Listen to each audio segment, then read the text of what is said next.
grew up in Nigeria, a very peaceful family. Then came a war. At the end of the war in 1973, my brother here invited me to come to New Jersey so I could continue my education and get medical treatment from injuries I sustained during that war. So that's how I came. Here I am. I'm loving it every day.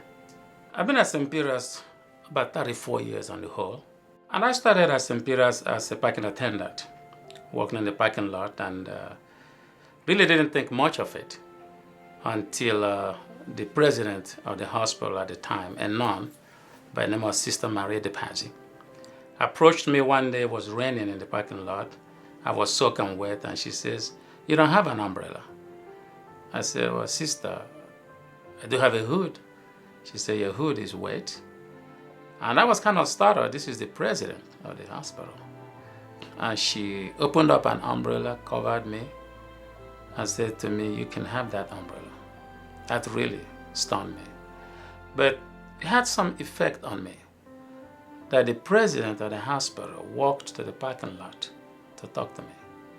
And after that, she invited me for breakfast, asked me questions about myself, what brought me to the United States. And she became for me an inspiration and said to me, "Don't look at this job as a part-time job. Your service may be needed." And that was how my views changed about the job. And so I continued to work in security from parking attendant and began to, rise, as you would say, through the ranks until I became a supervisor manager. And eventually the hospital decided that I was going to be possibly a good candidate to work in the community because of some of my background and qualification.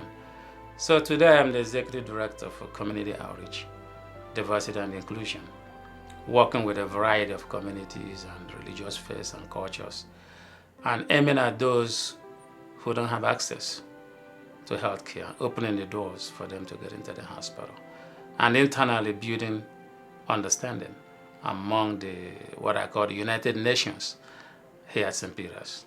So that's in a nutshell what I do. And I love every minute of it. I do.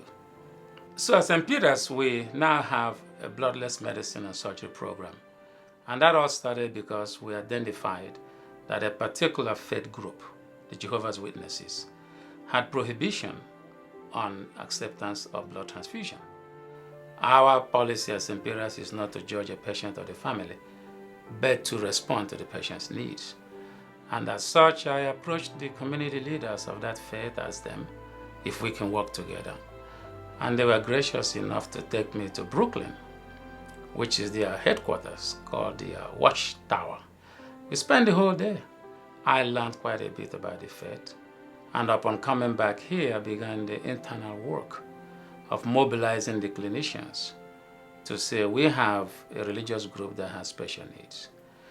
That has led us, after 8 years of hard work, to change some of our systems. So now if we have a patient who is a witness, we automatically identify that patient. From admissions to discharge, there'll be no blood transfusion. So we're working very closely with them. But I tell you, it is no longer the Jehovah's Witness only. Many patients, regardless of their religions, their culture, are seeking treatment without blood transfusion. So it has really taught us something. The Jehovah's Witnesses have brought to us something that taught us what is now being considered better medicine. I think it's, if you will, an example that hospitals should work very closely with the people who the hospital serves. I'm glad that happened. I am probably not what you would find in your everyday ordained minister. I am ordained in more than one denomination. So I am an ordained minister in the American Baptist churches. I'm also ordained in the Church of England, the Anglican Church of Nigeria. And regarding work for the New Brunswick Fire Department, very close to my heart, I'm the lead chaplain. It came about when we suffered a fatality the year that a deputy fire chief, Deharan, died in a fire. And it devastated everybody, and I went there and I sat with the guys at the fire headquarters just to be present for them. I was not a chaplain at the time. I had been oriented as a police chaplain as a part of my training while I was in the seminary. But following that, Mayor Cahill, quite sensitive to those issues, decided to create a fire chaplaincy program, invited me to be among the first set of fire chaplains. So we spent time with the ladies and gentlemen of the fire department, listening to them. It's a stressful job. It's a busy job. Many people don't realize what they have to go through, especially when those fire alarms go off. And when there is fatality, it affects everybody. And they have things that they would like to share. So they need ministers who will listen to them, be present for them, and don't even try to judge them. And that's what I do. I have a large family, but I will start with the one who is the foundation of our family. Okwome is my wife, and there's a little story there. We are both from Nigeria, from the same area. I knew of her family, she knew of my family, but we never met. So we met on Bosch campus in Piscataway as students at Rutgers, and fell in love and got married in 1978 and been married since then. Blessed with 5 children, 4 grandchildren, and family is really the center of my life. And it's been a joy. Yeah, it's been a joy. I advise everybody to get married. My father was a minister, my mother was a teacher in the DRCC school system. And our house was what, looking back now, you could call the Pastoral Center, because it was like round the clock, people in need were there.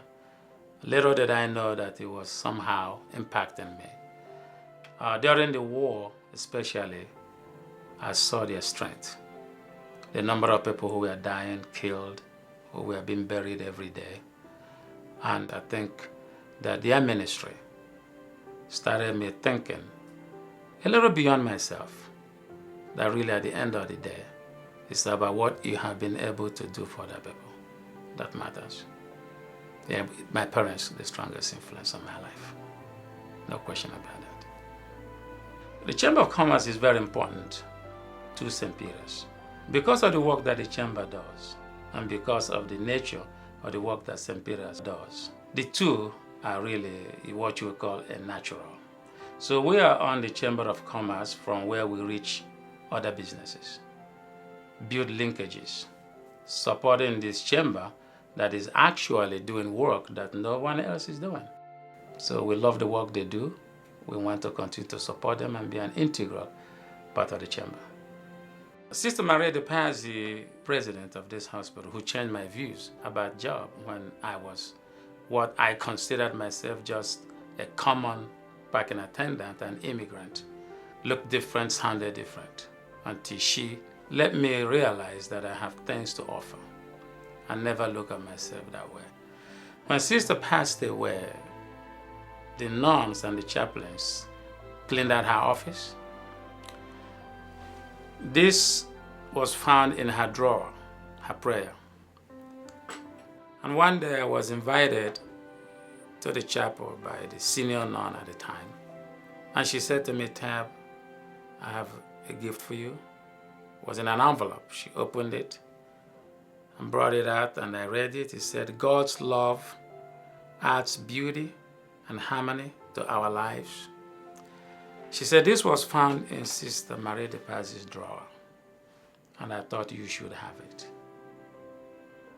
I tell you, I just felt dizzy. I couldn't describe how I felt at that moment. Sister Maria De Paz, the one who really inspired me to stay here and work here. So I leave it on my desk. I look at it many times.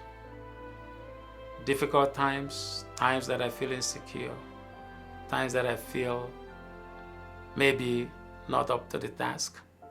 When I look at it, it reminds me of what she said to me. You have things to offer. So I'm very grateful. It's one of the greatest gifts that I have ever received.